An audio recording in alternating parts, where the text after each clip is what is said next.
चन्दन ब्रह्म आरो खाम्फाया जाहैबाय एक नाम्बार मालायनि फाफ्लियाव सिलाय दोननानै गावग्रासो बिसोरो बहा थाखोमाना दं मानो ओंखारबोआखै बेसोर सानैयानो नङाबा 2020नि इलेक्सननि सिगांनो प्रमद बर'मोनहा आंजों रायलायफैदोंमोन प्रमद बर'बो दंमोन ओमफ्राय रोंगोराबो दंबादि मोनबाय जायखिया साथाममोन बिसोरो साथामबो आंजों रायलायदोंमोन जों जयैनो गोरोबलायनानै फैगौ इलेक्सनखौ गेलेनोसै बा जों जयैनो गोरोबलायनांगौ बिसोर आबसुनि लिडारमोन बे समाव सुक्तिया जाथ'वाखै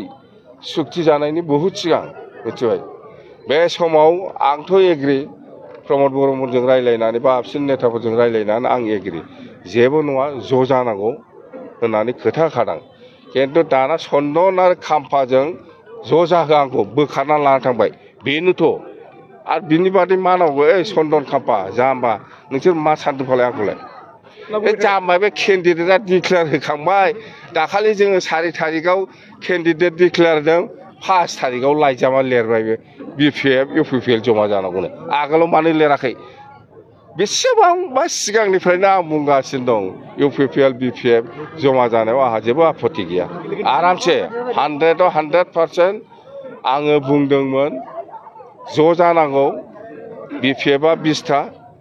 UPPLआ 20टा बास खिन्थु सरकार गारनानै फैनांगौ